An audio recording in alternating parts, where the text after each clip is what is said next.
Bonjour et bienvenue dans ce 13e épisode du podcast Fait-Main, le podcast qui vous fait rencontrer les entrepreneuses créatives.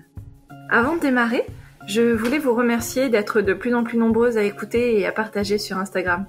Nous avons franchi la barre des 5000 écoutes. Vos retours sont un vrai moteur pour moi et j'aime beaucoup nos échanges sur Insta. D'ailleurs, à la suite d'un petit sondage à Instagram, j'ai créé une chaîne YouTube sur laquelle vous retrouverez tous les épisodes si vous préférez écouter sur YouTube et non sur Spotify, Deezer, iTunes, etc. Je vous invite donc à vous y abonner. Allez, aujourd'hui, on part à la rencontre de Marion Romain, qui s'est lancée en 2019 dans une belle aventure entrepreneuriale en vendant ses broderies, ses guides pour broder et ses linogravures. Marion nous raconte en toute transparence ses difficultés à trouver l'équilibre, surtout en fin d'année, où les commandes se sont accumulées en même temps que la fatigue. Mais on sent en Marion la force de rebondir et de dépasser les limites qu'elle a trouvées dans son activité. Marion nous parle également de ses sources d'inspiration, de sa Bretagne et de ses projets créatifs. Bonne écoute! Bonjour et bienvenue Marion, je suis ravie de t'accueillir aujourd'hui sur le podcast. Bonjour Mélanie, merci de m'avoir invitée. C'est un tout nouvel exercice pour moi et pourtant je suis une fan de podcast, mais plutôt du côté des écoutes de podcasts. Très bien, est-ce que tu peux te présenter en quelques mots s'il te plaît ? Oui, alors je suis Marion, je suis originaire de Bretagne. Je suis ce qu'on peut appeler une entrepreneuse créative. Je suis la fondatrice de ma marque presque éponyme, puisque c'est Marion Romain, c'est le nom créatif que j'ai choisi au moment de me lancer. Donc, je propose mes créations sous forme de broderie, de linogravure. Parfois, je croise un peu les deux sur un même support. Et donc, tout ça sur Etsy. Ou bien, donc, c'est aussi ma casquette pour partager un contenu créatif plus large, que ce soit autour de l'artisanat, du do-it-yourself, des ateliers créatifs que je propose aussi parfois en boutique, etc. Ok, et donc tu viens de Bretagne ? Oui, je suis bretonne, finistérienne. Très précisément. Très précisément, c'est important. Les Bretons sont attachés à leur région. Il paraît, oui. Je crois. Leur très belle région d'ailleurs. Tout à fait. Alors, tu fais effectivement de la broderie donc de manière très moderne. Hein, c'est de la moderne. Alors, je vais pas me risquer à le dire en anglais. Je suis pas sûre de bien prononcer. C'est quoi embroidery ? Oui, il n'est pas facile ce mot. Ouais. Pourtant, je suis quand même plutôt fan de la langue anglaise, mais celui-là, il est Oui. pas évident. Il y a un enchaînement de voyelles assez étonnant. Et donc, c'est avec de la broderie que tu présentes façon hoop art, Oui, c'est ça. donc dans les tambours à broder, dans les cercles à broder. Oui, en fait, la broderie, je la conçois vraiment comme un médium pour mes dessins, en fait. Et donc, mes dessins, j'ai envie de les encadrer. Donc, ça devient de la broderie purement décorative, mais qu'on va vraiment afficher au mur de chez soi, donc en préservant le tambour à broder, qui normalement n'était qu'un support d'ouvrage à l'origine. Ouais. C'est-à-dire qu'on brodait dans le tambour et on enlevait le tambour à la fin de son ouvrage pour en faire quelque chose d'autre. Donc c'est le virage qu'a pris la broderie ces dernières années. Depuis quelque temps, on laisse ce tambour comme cadre. Ouais, et c'est super joli. C'est vraiment. Alors, tes créations déjà à toi sont très jolies. Moi, j'aime beaucoup ce que tu crées avec les personnages féminins et qui ont des bouquets de fleurs. Oui. Je crois que c'est ces modèles-là qui me plaisent le plus. Oui. Et puis, alors, je veux bien que tu nous expliques ce qu'est précisément la linogravure. La linogravure, pardon. La linogravure, c'est un procédé d'impression artisanale qu'on construit donc à partir d'une plaque en linoléum. Le linoléum, c'est tout simplement l'ancêtre de nos sols en lino. Ouais, simplement, ils n'étaient pas fabriqués de la même manière auparavant. Et donc, cette plaque-là, on vient la graver donc avec des outils qu'on appelle des gouges. Ouais. Et après, c'est tout le système du tampon, finalement. Ouais, ce qu'on va creuser, ce qu'on va évider dans la matière, ce qu'on va retirer de la plaque, ne sera pas imprimé. Restera blanc. Ouais. C'est ce qui ne recevra pas d'encre une fois imprimé sur le papier, puisque une fois qu'on a fait le travail de gravure sur notre plaque, on vient passer un rouleau d'encre, donc à plat sur la plaque, et l'encre ne se dépose qu'en surface. Donc tout ce qui est creusé restera blanc. Voilà. Donc c'est vraiment le principe du tampon, Oui, sauf que j'imagine qu'on appelle plutôt ça de la linogravure quand c'est sur des surfaces un peu importantes. Et un tampon, c'est quelque chose de beaucoup plus petit. Oui, on peut établir la différence là-dessus, mais en fait, c'est surtout que tout ça, ça fait partie de la grande famille de la gravure.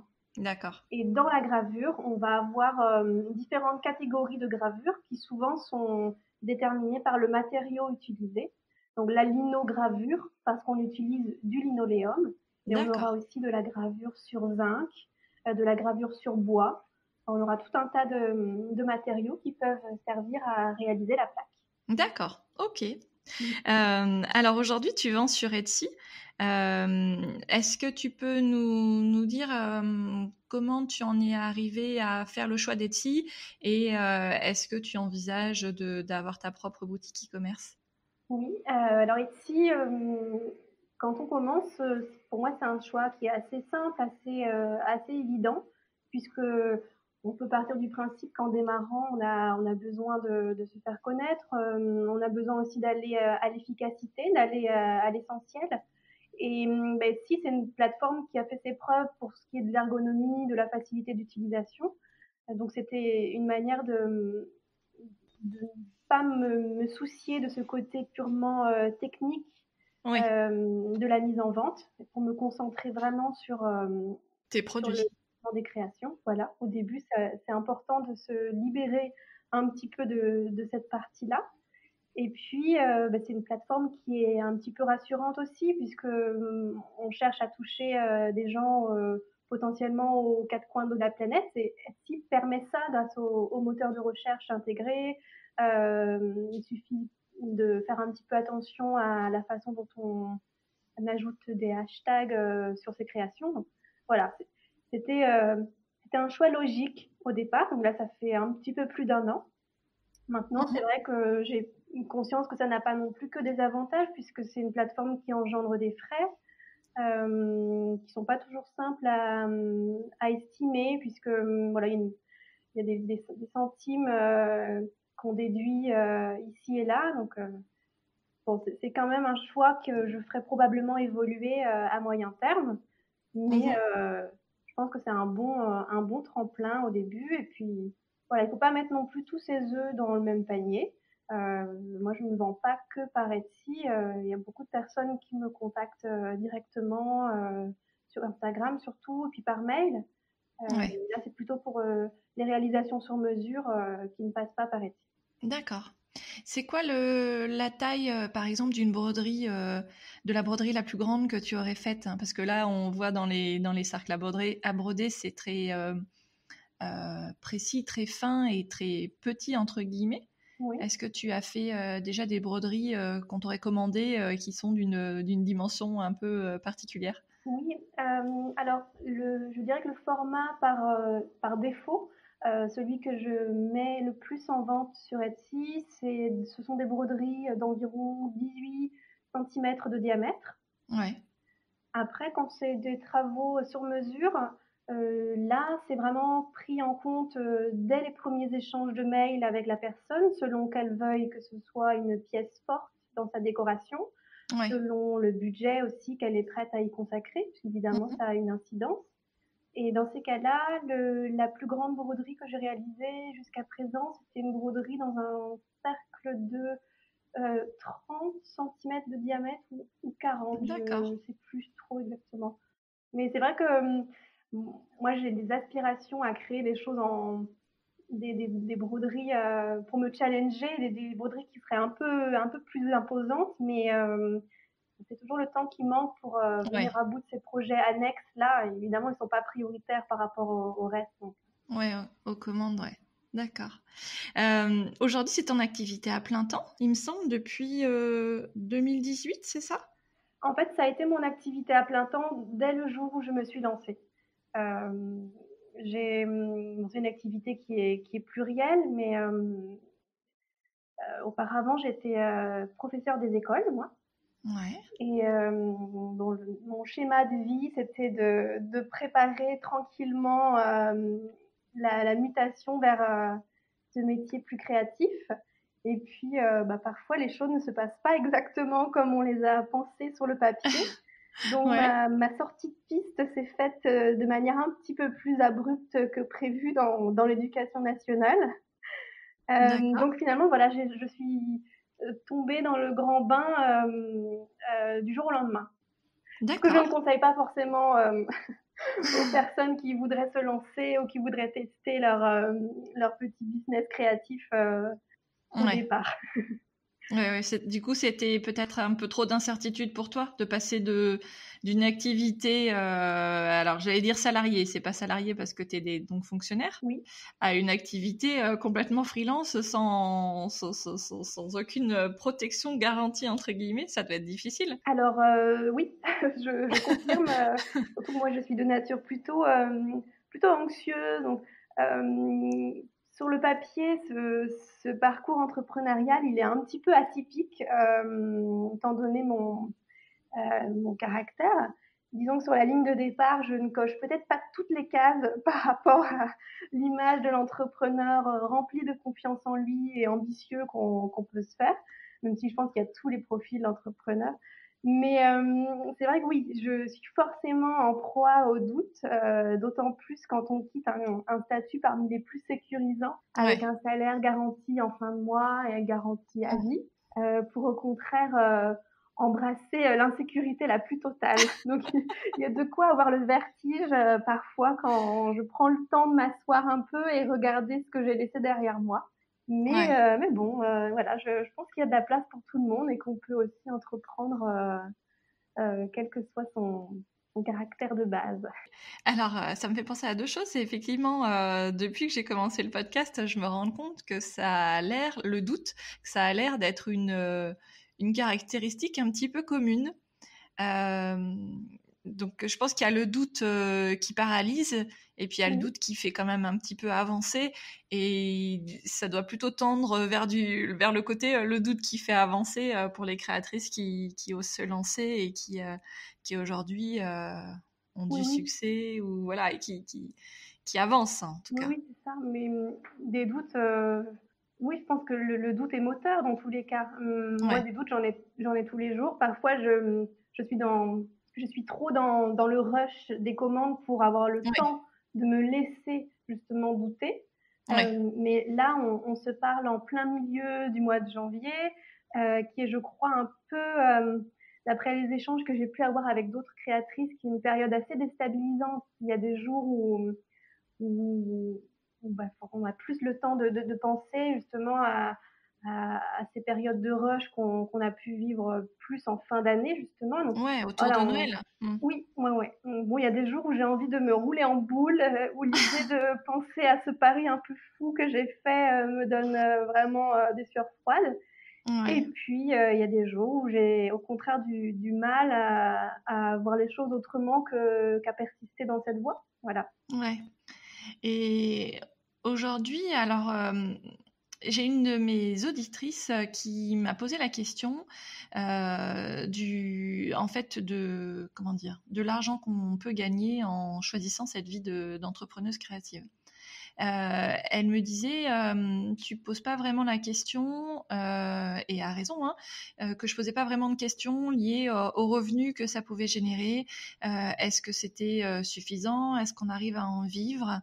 Alors c'est un peu tôt dans notre conversation pour aborder ce genre de questions très cash. Et puis en plus en France, on n'est pas très à l'aise avec les notions d'argent qu'on gagne et tout ça. Est-ce que toi aujourd'hui, tu as le sentiment, alors c'est pas des chiffres hein, que je veux évidemment, mais est-ce que tu as le sentiment d'arriver à en vivre et d'être satisfaite de cette situation, ou c'est plutôt encore en construction? C'est vrai que cette question-là, elle revient souvent il peut Avec tes arriver que proches peut-être? alors non, pas avec mes proches, non, non, mais par rapport aux questions que je peux avoir sur Instagram ou par mail aussi. Les personnes qui suivent un peu nos parcours sont souvent intéressées par cet aspect-là. Alors peut-être parce que eux aussi pensent éventuellement à se À se dessiner un lancer? parcours dans cette voie-là, mais c'est souvent la première question qui arrive. Ah Et ouais. souvent, j'ai l'habitude de répondre que, en fait, l'entrepreneuriat créatif, ça n'est rien d'autre qu'une entreprise comme une autre. Oui, tout à C'est un fait. lancement de marque, c'est un lancement de projet. Or, on irait peut-être moins demander à un autre projet, alors je sais pas, un projet plus industriel ou quel qu'il soit, un Oui, ou projet dans le de plus grande service, tout à envergure. fait. Tout à fait. Ce Oui, je suis projet-là, d'accord avec toi. oui, il ne Ouais. marche pas dès le début. En Mmh. fait, Rome ne se construit pas en un jour. Donc, du jour au lendemain, on ne gagne pas sa vie, c'est sûr. Ouais. C'est long, c'est un processus. Et puis ensuite, ce qu'il faut savoir aussi, c'est que pendant toute la phase de construction d'un projet, on peut aussi choisir de ne pas se rémunérer parce qu'on a envie Oui. comment dire, de réinvestir ce qu'on gagne pour acheter du matériel, pour Mmh. développer un projet qu'on n'avait peut-être pas les moyens de développer au départ et de faire grandir sa marque un peu plus vite aussi que si on se rémunérait, que si on picorait en fait dès le départ euh, parmi ce qu'on gagne. Moi, j'ai fait Ouais. le choix de bon, déjà je pars d'un métier que j'ai quitté et qui m'a fait gagner ma vie pendant quelques années. Donc j'ai un petit bagage, un petit coussin de Pécule. sécurité qui me permet de me lancer avec mes projets et puis peut-être, oui, de ne pas me rémunérer tout de suite. Ouais. Alors aujourd'hui, je prends ce dont j'ai besoin quand j'ai besoin, mais voilà, je ne considère pas que je me rémunère. Je prends ce dont j'ai besoin quand j'ai besoin et puis c'est tout. Je suis ma seule employée, donc c'est vrai que j'ai peu de frais aussi de ce côté-là. J'ai pas de boutique physique, Ouais. j'ai pas de local. Je travaille avec très très peu d'intermédiaires puisque pour ce qui est de la linogravure, c'est moi qui imprime. Voilà, je gère le processus de création de A à Z. Donc ce que je gagne, soit je le prends pour moi quand j'en ai besoin, soit au contraire, je décide de le mobiliser. Là, par exemple, j'ai renouvelé mon optique d'appareil photo. Donc voilà, ce sont des frais que j'ai pu que j'ai pu faire grâce à mon entreprise Mmh. et en choisissant du coup de les réinvestir plutôt dans cette optique-là, plutôt que Ouais. de me verser un salaire. C'est vrai que le salaire devient un peu une notion floue quand on se lance comme ça, parce qu'il n'y a plus vraiment de salaire à proprement parler. En tout Ouais, cas, c'est ça.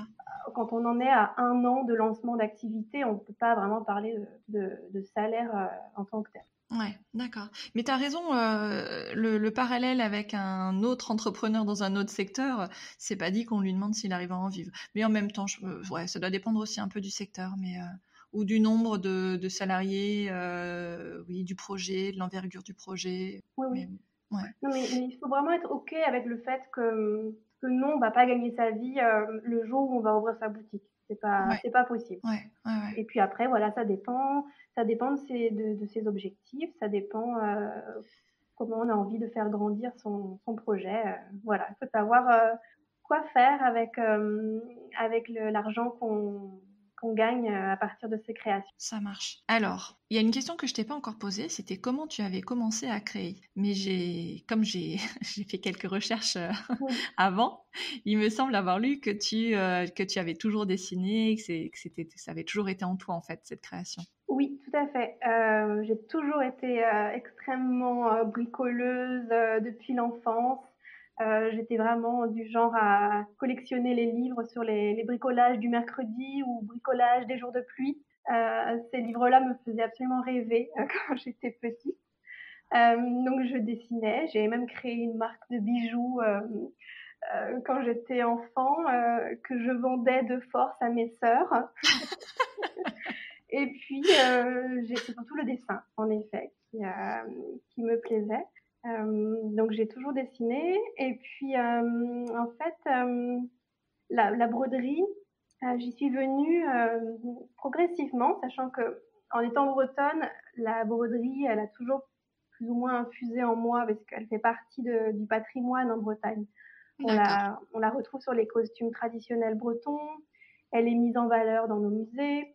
Il y a des types de broderies propres à chaque ville. Dans le Finistère, on a par exemple la broderie Glazig, originaire du pays de Quimper, qui vient des costumes traditionnels breton masculin. D'accord. Et donc, c'est un type de broderie très travaillé qui se concentre sur les motifs. Donc, on est très, très loin des dessins que je crée. Mais, par exemple, le point de chaînette, qui est un point que j'utilise pas mal, eh bien, c'est un point qui est très présent dans ce type de broderie traditionnelle.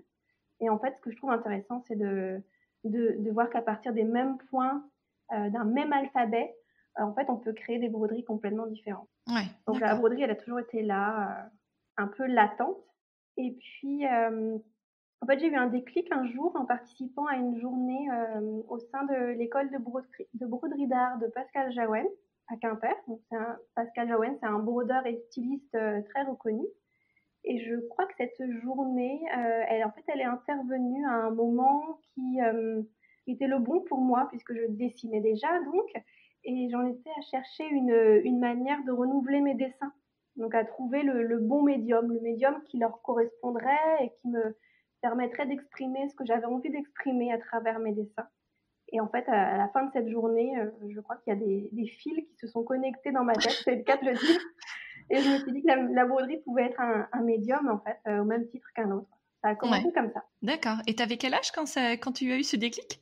C'était il n'y a pas si longtemps. Il y a peut-être 5 ans. D'accord. Mais alors, comment on sait pas quel âge tu as? J'ai 30 ans. T'as 30 ans. J'en fais D'accord. 18 Donc, apparemment, mais j'en ai 30. effectivement, tu as une voix. En fait, je te posais la question aussi parce que tu as une voix jeune et sur les photos, tu fais jeune et donc il me semblait bien que tu étais plus jeune que moi. Oui, oui, je suis ravie de faire découvrir au monde ma voix d'enfant. Ah non, j'ai pas dit une voix d'enfant, mais tu as une voix jeune. Mais Oui, non, c'est bien. Hein. C'est une propre remarque que je me fais. Ok.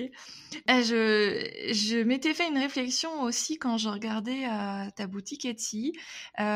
Aujourd'hui, les commandes que tu prends sur par exemple sur ce que tu brodes, hein, sur tes créations brodées et montées donc façon hoop art dans les tambours, ces créations-là, tu les fais à la commande.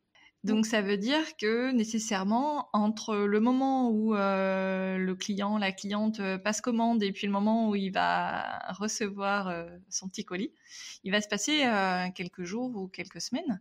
Oui, c'est ça. Comment je trouve ça génial en fait, à la fois génial et à la fois je suis pas sûre d'arriver à trouver le bon terme, mais dans notre monde aujourd'hui où on est tous on a été perfusés à du Amazon et que des gros sites e-commerce comme ça avec une livraison la plus rapide possible et t'as à peine cliqué que ça y est, t'es déjà livré. Est-ce que qu'est-ce que ça t'inspire tout ça? Est-ce que tu as des personnes qui s'impatientent quand elles reçoivent pas leur commande assez rapidement, ou est-ce que finalement c'est le fait de prendre son temps, ça va avec le fait du fait main et c'est apprécié aussi par tes clientes? C'est une très bonne question. Là, ça soulève vraiment différents aspects. Certains que je vais vraiment chérir et au contraire d'autres qui me pèsent parfois. Parce que oui, en effet, donc, il y a du délai pour chaque création. Alors, il arrive que j'ai des choses en stock. Ça va surtout concerner les linogravures, puisque là, je peux en imprimer plus rapidement, les reproduire plus facilement. Mmh. Mais par contre, une broderie, en toute logique, le temps consacré à une broderie, on ne peut le reporter sur aucune autre. Donc, c'est vraiment un travail, un temps qu'on consacre à un article à la fois. Donc, il y a forcément du temps. Je pourrais ne proposer que des choses que j'ai en stock, mais jusqu'à présent, en tout cas, c'est pas comme ça que j'ai préféré travailler, puisque c'est toujours difficile dans ce cas de savoir sur quelle broderie miser, laquelle ça. Avoir en stock. Et là, voilà, ça me permet de toucher un maximum de personnes. Il y a des personnes qui sont beaucoup plus attirées par mes broderies assez chargées d'animaux. Là, c'est une technique de peinture à l'aiguille, comme ça s'appelle. Et au contraire, il y a des personnes qui sont beaucoup plus attirées par mes broderies féminines avec des fleurs. Voilà, garder cette possibilité de proposer. Oui, un catalogue plus fourni, ouais. Voilà. C'est donc laisser le choix à chacun. Et en même temps, moi, c'est me permettre de dégager du temps seulement pour ce qui est vendu et ne pas me perdre à créer du stock que potentiellement je ne vendrais pas. Tout à fait, oui. Donc c'est vrai que c'est un temps long dans lequel s'inscrit la broderie. Alors jusqu'à présent, je n'ai jamais eu un seul retour de personnes qui s'inquiéteraient de ne pas voir sa broderie arriver. Ça m'est jamais arrivé. J'ai de la chance d'avoir toujours échangé avec une clientèle extrêmement bienveillante depuis le début de mon activité. Et puis c'est vrai que c'est chouette. Oui, j'ai beaucoup de chance de ce côté-là. Et c'est vrai que j'essaye aussi toujours, dès la prise de commande, d'engager un échange. Oui. Je ne laisse pas une commande dans le vide. Comme ça, je vais vraiment au contact de la personne. Je lui explique qu'il va y avoir un délai de confection, ce qui est noté dans les fiches produits, mais c'est toujours bon d'avoir un réel échange quand même avec la personne. Et dans ces cas-là, j'essaye déjà de donner une petite estimation du temps de confection qui sera nécessaire pour lui expédier la commande. Mais oui, c'est sûr que en fait, ça m'inscrit dans une échelle des temps qui est difficilement comparable avec celle de grandes plateformes de vente comme Amazon, pour ne citer, ne citer que ça. Mais ça va aussi avec la nature même de la broderie qui est une activité du temps long. Les gens en ont conscience et je pense aussi que qu'ils apprécient. Après, en termes de logistique, là, j'ai pu voir les limites de ce fonctionnement-là en fin d'année. Là, j'en suis encore un peu à m'en remettre. Ça a été très intense la fin d'année. Et puis, il m'a semblé... c'est vrai que oui, c'est intéressant qu'on soulève la question du coup, parce qu'on est en plein mois de janvier, donc c'est cette période un peu entre deux, dans le ventre mou de la reprise d'activité après la fin d'année intense. Et, moi, j'ai commencé à travailler à la fois sur les commandes de fin d'année et à gérer aussi les marchés de créateurs, les événements auxquels j'ai participé.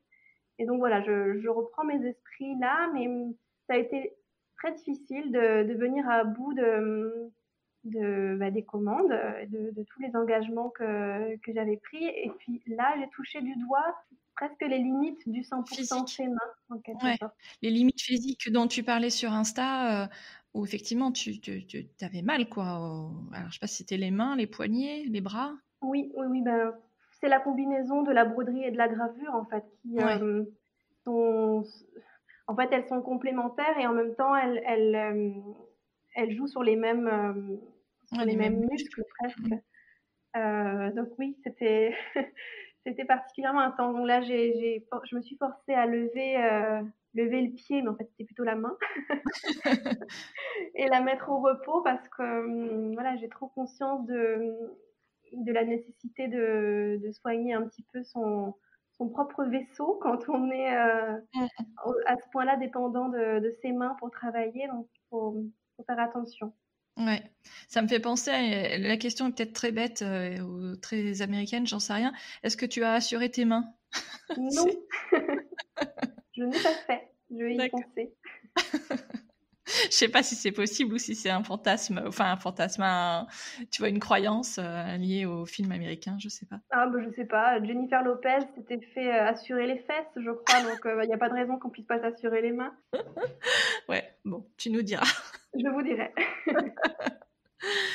Bon, je suis désolée, c'est peut-être un petit peu décousu, mais en fait, habituellement, je suis un petit peu les questions que j'ai préparées, mais là, j'ai aussi tout un tas de remarques que je me suis faites en regardant un petit peu ton parcours, en faisant mes petites recherches pour préparer l'interview. Et alors, du coup, c'est pas forcément hyper structuré, mais bon. Voilà, ça se fera spontané. Du coup, il n'y a pas forcément de transition hyper travaillée. On parlait des créas que tu vends sur ta boutique. Alors, tu me dis si je fais erreur, mais j'ai cru comprendre qu'il y a quelques mois en arrière, tu proposais des abonnements 3 mois et maintenant, tu étais plutôt sur des abonnements duo, donc sur 2 mois. Je fais erreur ou il y a eu ce changement un petit peu dans ton offre? Alors, non, en fait, c'est pas tout à fait ça. Ah, C'est-à-dire que depuis janvier 2019, donc j'ai lancé les guides et modèles de broderie, ouais. dans le prolongement des créations que je proposais telles quelles, parce que c'était une attente Ah que oui, je je pense. recevais Ouais. de la part des personnes qui me suivent et qui savent broder et Voilà, qui qui voulaient manquaient broder juste, eux-mêmes. voilà, Ouais. c'est ça. Qui avaient besoin de modèles, d'être un petit peu encadrés. Donc moi, j'ai fait le choix de proposer des guides, des guides qui sont donc riches en photographies et en explications, en petites anecdotes et conseils. Et donc, je les vends à l'unité. Donc, chaque mois, il y a un nouveau modèle qui sort sur ma boutique Etsy. Et puis, je propose, pour ceux qui le préfèrent, une formule abonnement. Donc, en effet, en 2019, c'était une formule de 3 mois, mais c'est simplement passé à une formule duo pour ce mois-ci, exceptionnellement, parce qu'en fait, je Ah, vais faire évoluer un petit peu la formule à partir du printemps. Et donc, j'avais besoin d'amorcer ce d'accord. virage-là en m'alignant un petit peu avec des abonnements en cours pour Ouais. qu'il n'y ait pas de chevauchement, en fait. C'est Ouais, simplement ouais. ça. D'accord, ok. Et pourquoi tu ne vends tes modèles, tes guides, que pendant un mois et après, si j'ai bien compris, on peut pas l'acheter. On peut plus l'acheter. Oui. Alors moi, c'était une question de logistique, mais surtout parce que sur ma boutique Etsy, je n'avais pas envie qu'on ne voit plus que ça. D'accord. Que ton nouveau modèle soit noyé. Voilà, c'est ça. D'accord. Donc, j'ai voulu opter pour quelque chose de simple, où il n'y a qu'un modèle PDF qui apparaît sur ma boutique et que le reste soit consacré à mes créations. Voilà, parce que je ne veux pas non D'accord. plus ne me consacrer plus qu'au modèle. Donc, je préfère garder une offre plutôt restreinte. Et en même temps, voilà, je me dis qu'un mois, c'est suffisant pour les personnes qui auraient eu envie de le découvrir ou de s'y mettre, sachant que je communique assez dessus sur mes réseaux Oui. au cours du mois. Et puis, ça me permet aussi de suivre les saisons, de Oui. renouveler les choses vraiment en termes de saisonnalité. D'accord. Voilà. Ok. Il y a quelque chose aussi qui m'avait bien plu dans ton approche et sur ton blog. Tu parlais de soldes raisonnés et raisonnables, et notamment en lien avec les initiatives d'Etsy pour les dernières soldes, les derniers soldes, parce que solde est masculin. J'ai une Oui, petite oui. parenthèse, je travaille dans la langue française. Donc des soldes raisonnés, je trouvais ça super bien. C'est beaucoup ce qu'on lit au niveau du fait main. Et c'est bien de le rappeler en fait. Et finalement, je crois qu'à chaque période un peu de grosses opérations commerciales, c'est bien de le rappeler. Ça fait un peu Oui, écho au Black Friday aussi, où c'est cette année-là, enfin à l'automne dernier, c'était plutôt le Green Friday qu'on voulait oui, oui. qu'il soit Bah, un peu mis en avant. cette année, moi, je n'ai pas fait de solde sur ma boutique. D'ailleurs, je n'ai même pas communiqué non plus à ce propos. J'en ai fait un non-sujet. Ouais. Mais l'année dernière, en effet, j'avais été approchée par Etsy pour proposer une sélection de créations. C'est à cet article que je fais écho, ouais, Oui, que je fais d'accord. référence. Ouais. Ouais. Mais bon, les soldes, pour ce qui est de la broderie, c'est difficilement compatible avec Ouais. mon mode de fonctionnement, puisque le principe des T'as soldes, pas de c'est stock. d'écouler Ouais. un stock invendu. Mm. Donc, c'est difficile d'écouler un stock invendu sur quelque chose qui se crée à la commande. Forcément. Donc, De toute façon, tu pourrais pas le faire légalement, quoi. c'est ça, c'est complètement, ça ne va pas. Mm. Donc, je pourrais éventuellement le faire sur quelques linogravures que j'ai en stock. Cette année, je ne l'ai pas fait parce que je pense que de toute façon, les gens ont bien intégré le fait que c'était pas vraiment le lieu, enfin, Mm. la nature de produit à s'y prêter. Et de manière générale, moi, enfin, ce que je propose à travers mes créations, j'essaye aussi de me l'appliquer à moi-même, que ce soit dans ma consommation de manière générale. Je suis pas forcément très friande de soldes moi-même. Ouais. Euh, J'essaye de valoriser la petite création autant que possible aussi. Donc voilà, ça fait partie d'un tout. Ouais. Ça ne me correspond pas plus que ça. Ouais, ouais. D'accord. Ok. Et alors, j'ai lu autre chose sur ton blog. Tu étais partie à la recherche d'inconnus brodés.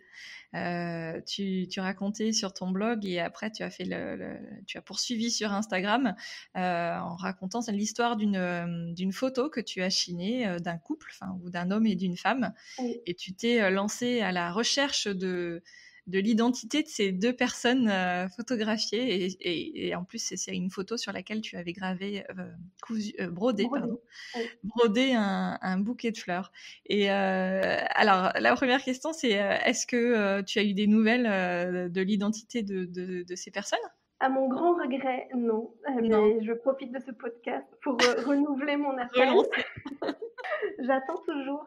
Mais oui, c'est vrai que c'est parti d'une idée un peu saugrenue, comme j'en ai parfois. Je me suis dit, Instagram, ça peut servir à ça. Et pas que à rechercher des doudous perdus dans le train. Non, voilà, pourquoi pas rechercher des inconnus. Mais ça a été j'ai été dépassée par ma propre initiative, en fait, parce que je m'attendais à faire un vrai plat dans la piscine en proposant cette photo. Et en fait, non, je crois que les gens ont été aussi touchés que je l'avais été par cette photo. Moi, je sais pas, elle m'a transmis quelque chose quand je l'ai trouvée. Et en fait, le projet a été relayé par énormément de monde qui m'ont même aidé à traduire les petites informations qu'il y avait sur le côté de la photo. On a réussi à remonter un petit peu jusqu'à la source du studio photo qui avait imprimé cette photo. Si je me souviens bien, c'était un studio ukrainien. Donc ça a compliqué un petit peu la recherche à partir de ce moment-là. Mais c'était chouette. C'était en fait une preuve de ce que Instagram est encore capable de générer comme émulation gratuite et collective. Ouais, c'est bien dit. Et alors moi, ça m'a fait penser à un livre de Baptiste Beaulieu qui s'appelle Toutes les histoires d'amour du monde. Et en fait, c'est exactement, c'est pas pile la même histoire, mais il a écrit un livre. Alors, Baptiste Beaulieu, il est médecin et il est donc auteur depuis quelques livres maintenant. Alors moi, j'adore ce qu'il écrit. Et dans son livre, qui est un roman, mais qui est quand même très lié à sa propre histoire, il raconte l'histoire je crois que c'est Moïse, si je ne voudrais pas dire de bêtises, je l'ai lu déjà il y a quelques mois, qui est son grand-père en fait, qui a été déporté. Ça se passait pendant la guerre, et donc il voulait retrouver. Pareil, il a des photos, et il voulait retrouver la femme de son grand-père qui, elle, était allemande et lui français. Et donc, c'est un amour interdit, mais finalement, il y a quand même un enfant qui est né de cette union, etc. Et voilà, il essayait, grâce à Instagram et à ce livre, de retrouver cette jeune femme à l'époque, et qui est aujourd'hui plutôt quelqu'un qui est plutôt une personne âgée, quoi. Voilà. Ouais, je connaissais pas ce livre. J'avais une autre référence. Moi, c'est le livre Les gens dans l'enveloppe, écrit par Isabelle Monin. Ouais. C'est un peu. C'est des belles histoires en tout cas. Oui, tout à fait. Alors, je crois que j'ai fini mes questions, mes remarques que j'avais notées. Donc aujourd'hui, tu brodes. L'art du fil, il est assez large en dehors de la broderie. Est-ce que la couture t'attire? Est-ce que le tricot t'attire? Ou c'est vraiment que la broderie? Alors, j'aime beaucoup observer et rester documentée sur tout ce qui concerne les arts du fil. Même si je ne vais pas forcément pratiquer, parce que la broderie me prend tellement de temps que quand je lâche mes aiguilles, j'ai plus envie de toucher du fil. J'ai envie d'aller voir la mer, j'ai envie de sortir, j'ai envie de faire de la photo, mais pas tant de reprendre des aiguilles pour faire autre chose. Ouais. Mais c'est vrai que j'ai quand même touché à tout avant de venir à la broderie, et on va dire que tant que tout ça ne faisait que partie de mes loisirs, chose qui n'est plus le cas aujourd'hui, j'ai tricoté un petit peu, j'ai cousu un petit peu aussi, j'ai testé le tissage il y a quelques années aussi. J'aime le punch needle aussi. J'aime tout ça. C'est simplement une question de priorité maintenant et de comment dire. pour que tout ça reste un peu sain Ouais. en moi, je me force à plutôt faire complètement autre chose quand je lâche enfin mes aiguilles. Sinon, je vais vite fait de rester engluée dans mes pelotes et mes échevettes et c'est pas forcément bon pour Oui, pour qui que ce soit l'équilibre. en fait. Ouais, ouais, ouais. Et alors, du coup, tes loisirs en dehors de ton activité business, de ton travail, c'est donc effectivement plutôt la photo et aller te balader, quoi. Oui, alors on va dire que cette année, tout ça a été mis beaucoup entre parenthèses parce que ben, voilà, une première année d'entreprise, c'est énormément de travail, énormément de choix à faire. Il faut prioriser. Donc il y a beaucoup de loisirs que j'ai mis de côté. Moi, je suis une passionnée de cinéma. Bon, jusqu'à présent, j'y allais une fois par semaine. Bon, là, je n'ose même pas dire combien j'y suis allée au cours de l'année dernière. J'ai un parcours très littéraire, donc enfin, voilà, j'ai fondé toutes mes études sur la littérature. Là encore, je n'ose pas dire Combien de le livres? peu de livres que j'ai lus en 2019. Donc voilà, il va falloir que je refasse petit à petit de la place pour ce qui m'anime, parce Ouais. que justement, ça fait partie des limites que j'ai touchées du doigt en fin d'année dernière, c'est que Mm. il faut garder cette soupape-là, ces loisirs-là, parce que c'est aussi moteur comme le reste Mm. pour rester inspiré, pour rester épanoui aussi dans ce qu'on crée. Ouais, oui, c'est encore un équilibre fragile. Tout à fait. Il faut le trouver, ouais. C'est d'autant plus vrai que quand on a fait passer progressivement quelque chose qui faisait partie de son loisir, la broderie, j'y suis venue, c'était un loisir. Et en fait, quand on en fait une partie de son métier, on a une période où on est un petit peu déstabilisé justement à ne pas savoir quoi faire dans ces moments de creux, il faut re-remplir ces moments-là Mm. d'autres choses.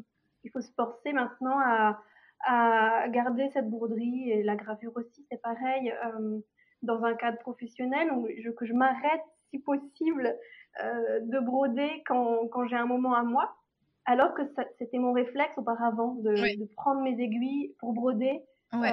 pour voilà, sortir de ma semaine de cours. Voilà, Mm. donc tout est une affaire de redéfinition des loisirs en fait. Ouais. Ouais, ouais. Et est-ce que le fait que ce soit pas ta formation initiale, tu es confrontée aujourd'hui au syndrome de l'imposteur? L'impression de pas être à ta place, de pas être légitime? Oui, forcément. Je crois que le syndrome de l'imposteur, on est très, très Oui, je nombreux et pense. nombreuses à le connaître. Ouais. Mais oui, je le connais très, très bien. Hem, je crois que je le connais d'autant plus que j'ai eu un parcours très scolaire et que, j'ai toujours construit ce que je faisais en m'appuyant sur mon bagage d'études et Ouais. et j'avais toujours ce rapport je sais pas comment expliquer ça, mais disons que quand on vient quand on a eu un parcours comme le mien, moi j'ai fait une classe préparatoire littéraire à Hippocagne et Cagne.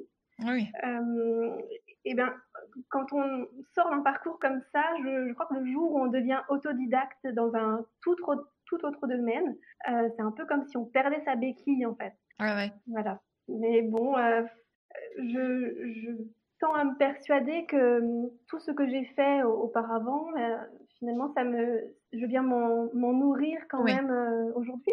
Il y a des jours où voilà, je m'interroge, comme je disais tout à l'heure, sur ce que j'ai quitté. Et puis au contraire, il y a des jours où je me dis que non, tout ça, ça me sert encore. Je me dis que je m'appuie sur la force de travail que m'a permis d'acquérir mes années en classe préparatoire littéraire. Je m'appuie sur ce côté littéraire pour essayer d'écrire du Pour ton blog? contenu de qualité. J'adore écrire. Mm. Euh, je m'appuie sur l'enseignement pour transmettre de la façon la plus pédagogique qui soit au sein des ateliers que je propose. Donc voilà, Mm. tout ça, ça sert. T'as raison. T'as carrément raison. Effectivement, souvent, on a un peu tendance à se dévaloriser et à se dire oui, mais pourquoi j'y arriverai ou pourquoi moi, etc. Je suis pas si extraordinaire que ça. Et puis finalement, c'est exactement ça là. Ouais, c'est impeccable. Mais c'est pas facile. On se le dit pas tous les jours. Voilà, il y a des jours de moins bien où au contraire on se dit mais qu'est-ce que j'ai fait? J'ai fait tous ces efforts dans mes études et au final je brode.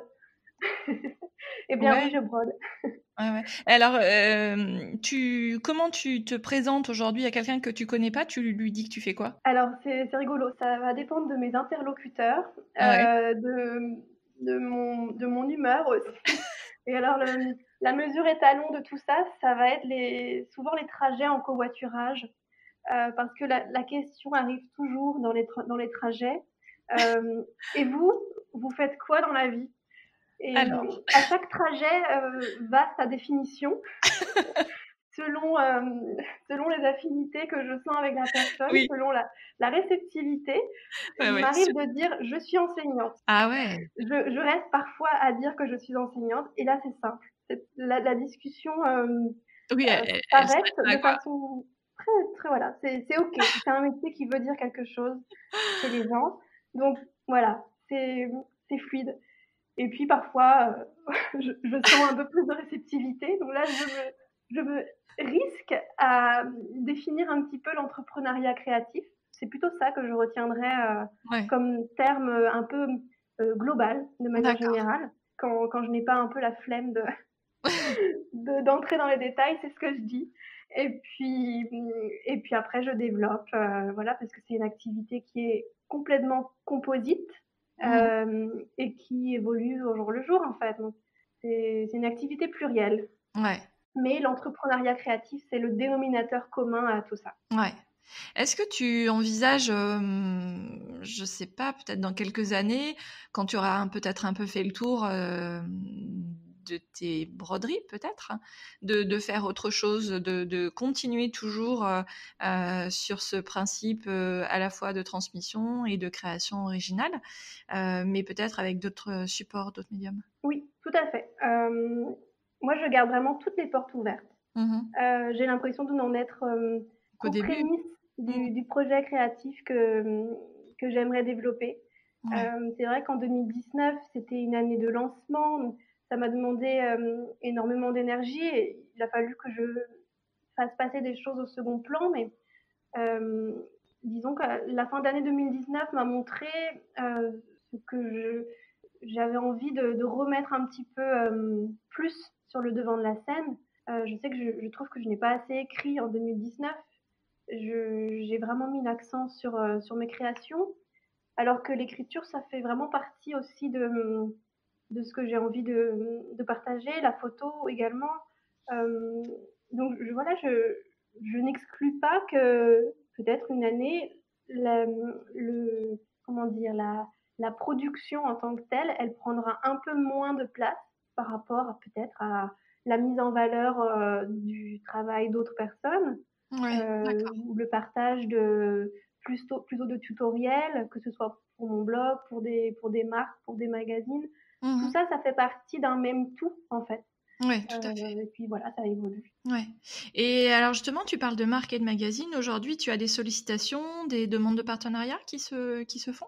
Oui, là, il y a des petites choses qui se créent en coulisses petit à petit. On a vu un concours avec DMC aussi. Oui, DMC, alors DMC m'avait contacté pour découvrir des produits comme les marques le font Ouais, régulièrement avec les personnes qui sont un peu dans le domaine. Donc, c'est vrai que c'est toujours un plaisir de découvrir leurs produits en avant-première et puis de ouais, partager un petit peu ce qu'on peut faire avec ma communauté. Je déteste ce terme, mais c'est vrai.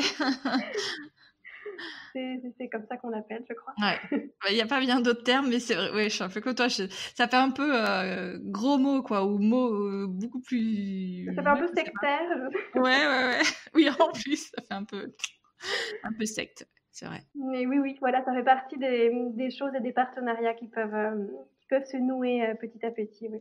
Mmh, d'accord. Euh, Quand tu as fait ce virage un peu donc à 180 degrés, tu as reçu le soutien de tes proches ou ça a été compliqué? Euh, j'ai reçu l'incompréhension totale de mes Ouais. proches, je pense, qui ont eu un petit coup de chaud euh, quand ils ont compris ce que je m'apprêtais à faire. Et Ouais. puis en même temps, ben, je fais ce que je veux. Ouais, c'est ta vie? Bon, Voilà. OK. Quelle approche tu as des réseaux sociaux aujourd'hui? Et ma question aussi, c'est par rapport au blog. Donc en plus, tu aimes écrire, donc tu as ton blog. Tu continues de l'alimenter, contrairement à plein de gens qui ont un peu lâché l'affaire, dont Ouais, moi et alors peu, plein, hein, plein de quand gens. même. Ça fait partie de mes Oui, grands regrets. ouais, d'accord. Mais donc tu vas poursuivre en Oui, 2020, j'ai un article cette semaine. Je suis trop contente. Et alors au niveau d'Instagram, j'ai vu que tu avais Facebook aussi, mais c'est un petit compte entre guillemets. Ouh là, C'est oui. Oui, ouais, oui. c'est compliqué de faire les 2, je trouve, ça prend Oui, déjà et un temps puis fou. en fait, c'est un cercle vicieux et Ouais, vertueux à la fois parce que ouais, Instagram, je sens que mon compte Instagram est assez dynamique en ce ouais. moment et j'ai beaucoup d'échanges. Donc ça m'encourage à partager davantage et à proposer du contenu de qualité.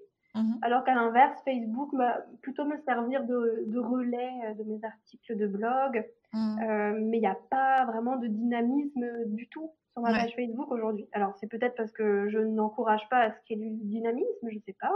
Mais c'est pas en tout cas mon cheval de bataille. Ouais. Écoute, avec toutes les interviews que j'ai faites jusqu'à présent, il y a juste Anne-Charlotte qui me disait qu'elle continuait, de bien publier sur Facebook et que, bah, chaque, réseau avait, son importance et sa propre communauté et cetera. Donc elle mettait un point d'honneur à continuer, à la fois de bloguer et de poster sur Facebook, en plus d'Instagram.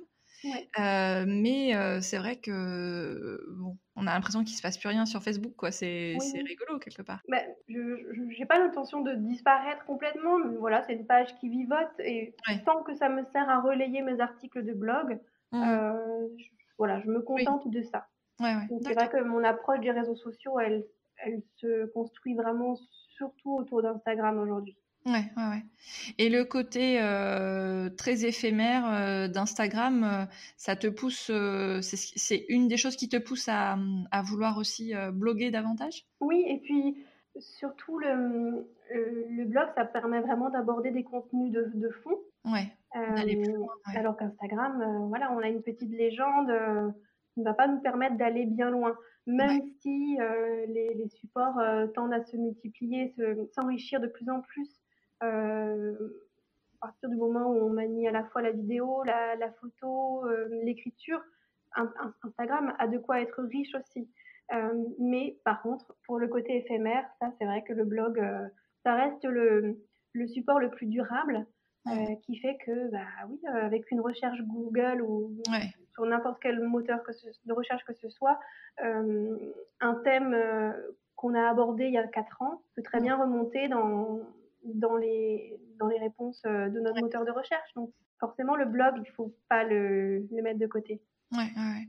Et sur Instagram ou sur le blog, quelle est ta vision des choses par rapport à un peu le côté vie privée? Aujourd'hui, tu consacres peut-être plus de posts à tes créations qu'à parler de toi. Et des fois, on a un peu l'impression qu'il faut absolument être très, comment dire, à parler beaucoup de soi mais de manière un peu privée, quoi. De s'étaler un petit peu, entre guillemets, sur les réseaux sociaux. Oui, bah, moi, comme beaucoup, je crois, j'ai un rapport assez ambivalent avec Instagram.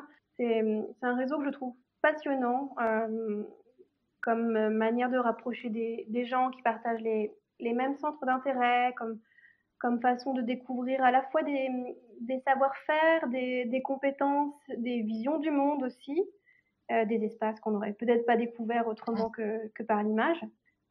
Pour se faire connaître aussi, c'est Mmh. assez formidable par le prisme d'Instagram de se dire qu'on peut toucher des personnes à l'autre bout du monde.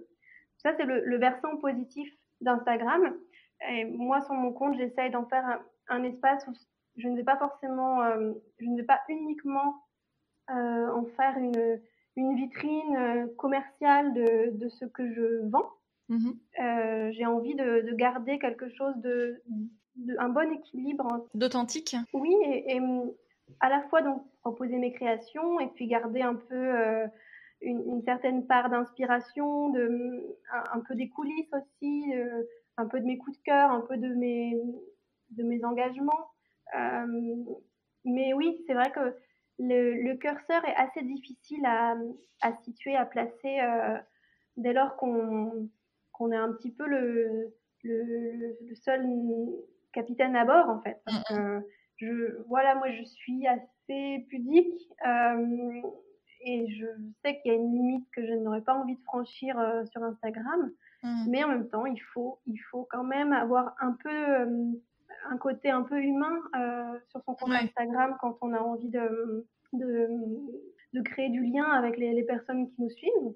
Voilà, tout ça, c'est une question d'équilibre de ce qu'on veut bien montrer. De toute façon, on ne partage que ce qu'on veut bien partager, et puis le reste privé.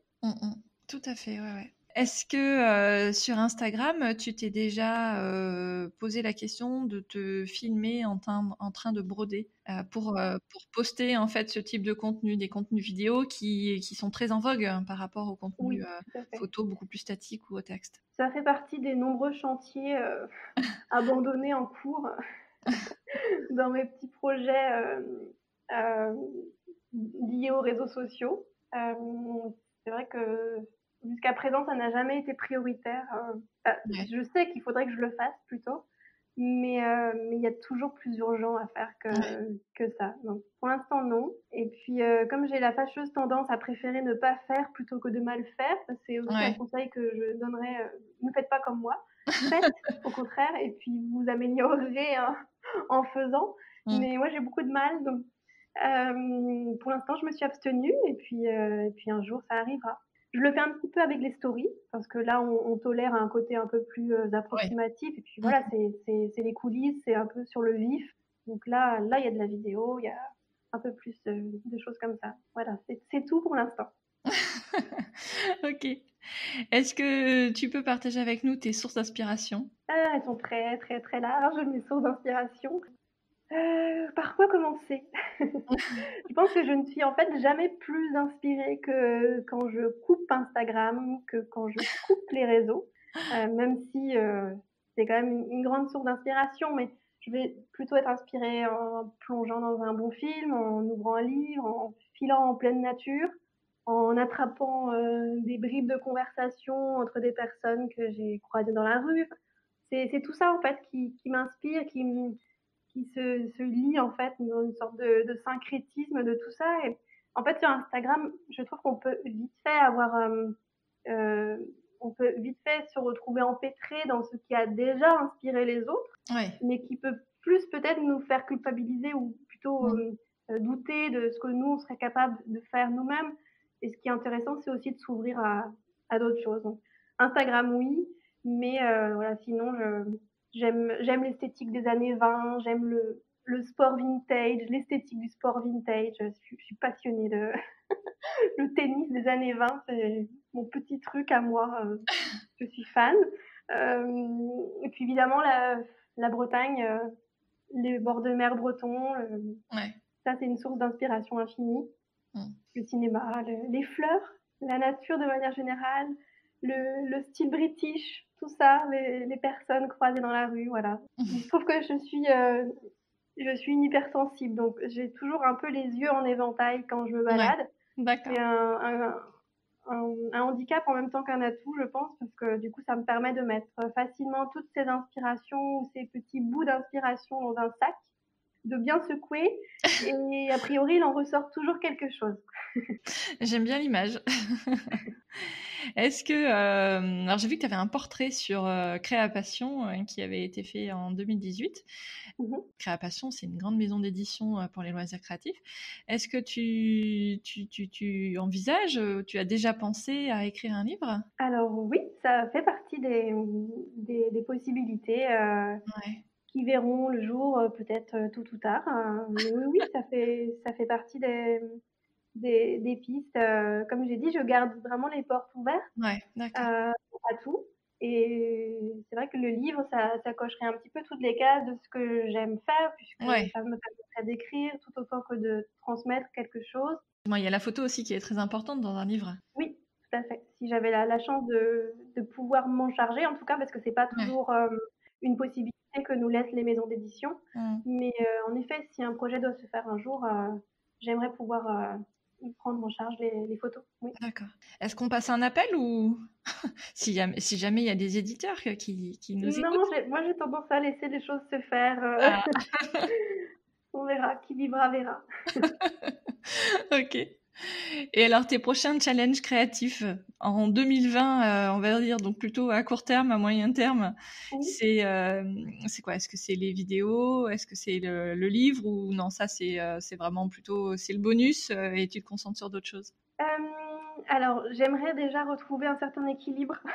Ouais, C'est bête à dire, c'est tout simple, mais retrouver une meilleure manière de cloisonner un petit peu les choses entre ce que je peux créer et puis mon propre bien-être, ouais. parce que j'ai un peu trop tiré sur la corde fin En fin d'année. 2019, donc j'aimerais bien. Ouais. Est-ce que tu arrives à te poser des limites ou c'est justement ce que tu voudrais faire? Par exemple, ne pas travailler après, je sais pas, après 6h30 ou 7h le soir, pas travailler le week-end, c'est ce genre de choses que tu voudrais faire? Oui, alors j'aimerais surtout réussir à ne pas travailler après 4 heures du matin. Purée. Quelque chose, c'est une limite que j'ai franchie en décembre Ah ouais. et c'est pas possible. Clairement, ça n'est pas possible. Euh, le sommeil, c'est précieux. Ouais. Et donc voilà, j'aimerais bien ne pas reproduire ces mêmes erreurs-là et trouver une manière de continuer à faire grandir mon projet, alors à le diversifier, Ouais. tout en préservant un certain équilibre personnel. Mmh. Donc je ne sais pas si c'est possible. Je ne sais pas si c'est demander le beurre et l'argent du beurre, mais j'aimerais bien pourtant réussir. D'accord. Bah écoute, non, j'ai pas l'impression que ce soit demander la lune. Est-ce que tu as des conseils que tu aurais aimé qu'on te donne ou que tu voudrais partager avec la communauté créative? Alors par rapport à un projet créatif, par rapport à un De compte manière, Instagram, de manière générale, ce qui t'inspire, ce que tu as envie de partager. ouais. Bah écoutez, je ne sais même pas quoi répondre. Alors, Je sais- est-ce que tu as un conseil Instagram pour réussir Alors, à avoir un compte aussi dynamique que le tien? alors là, ça me parle. Là, tout de suite, ça réveille en moi des choses. Oui, Instagram, c'est vrai que c'est un réseau qui me plaît bien. Bah, bon, déjà, je pense qu'il faut déjà définir ce qu'on veut faire de son compte. Ouais, Parce que les conseils ne seront pas les mêmes selon qu'on veuille simplement partager ses créations, ses réalisations avec une communauté créative dans les loisirs créatifs, ou au contraire qu'on veuille développer sa marque ou un projet pro, quel qu'il soit. ouais, Donc je dirais que si on utilise Instagram à titre professionnel, je pense que c'est bien bah justement, on en parlait tout à l'heure, de ne pas en faire exclusivement une vitrine commerciale qui renvoie à ce qu'on vend, mmh, mais voilà, de bien équilibrer les choses en termes de contenu pour que le compte reste dans le partage et pas simplement dans le regarder ce que je vends. Je pense que le plus difficile, c'est de trouver le bon équilibre par rapport à ça, de rester cohérent. Mais c'est à nous de trouver notre propre cohérence, puisqu'il n'y a pas de cohérence universelle et immuable pour mmh. faire marcher son compte Instagram en 10 leçons. Mais voilà, c'est ce que je dirais. Et puis, bah, l'idéal, c'est de publier des photos à peu près jolies quand même. Parce qu'on est sur un C'est réseau mieux. de l'image, voilà, il ne faut pas Ouais, l'oublier. ouais. Et puis sinon, à titre général, quand on lance un projet créatif comme celui-là, je dirais qu'il ne faut pas faire comme je l'ai fait, idéalement. Il faut bien préparer sa reconversion, en tout cas si c'est une Ouais. reconversion. Moi, j'ai pas pu faire autrement. Les choses se sont présentées comme ça. Donc, je me suis lancée de façon un petit peu plus précipitée que ce que Ouais. j'avais pensé sur le papier en premier lieu. Mais oui, dans la mesure du possible, je conseillerais plutôt aux personnes qui écoutent, qui seraient tentées par l'aventure, de tester leur activité. Souvent, on peut le faire en parallèle de son Ouais. métier dans un premier temps. Alors, c'est compliqué dans la fonction publique, justement. Sans entrer dans les détails, c'est quelque chose qui est un peu plus difficile à faire notamment dans l'éducation nationale. Mais si on peut le faire, si on a la possibilité de le faire, que son employeur est d'accord, de préparer le terrain et puis de se lancer progressivement ensuite, en étant bien entouré. Ouais, super. Ça marche. C'est quoi ta plus grande fierté ? Et ça sera notre mot de la fin.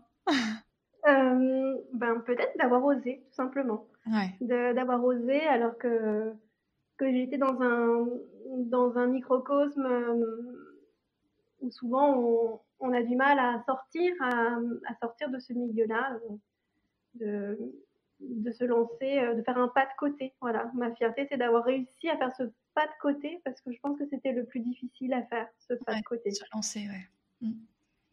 Ok, super. Eh bien, écoute, c'est parfait. Merci beaucoup pour tout ton temps. Merci à toi. Et puis, donc, on te retrouve sur Instagram directement sur ton compte Marion Romain. Tout à fait. Et puis sur ton blog. Oui, aussi. Voilà. Que je vais essayer de redynamiser un petit peu autant que possible cette année. Donc, le blog, c'est directement marionromain.fr. C'est ça. Super, très bien. Eh bien, merci beaucoup, Marion. Merci. Me revoici. J'espère que vous avez apprécié la douceur de la voix de Marion, que vous retrouverez dans ses créations. Comme d'habitude, je vous invite à nous faire un coucou sur Instagram, sur le compte de Marie, @marionromain, et sur le compte du podcast, @podcastfemain. C'est vraiment important pour moi qu'on puisse poursuivre les échanges sur Instagram, alors n'hésitez pas. Et comme je le disais dans l'intro, abonnez-vous à la chaîne YouTube. À chaque épisode, je crée une vidéo avec l'onde de nos voix. C'est sympa et ça m'amuse bien. À bientôt!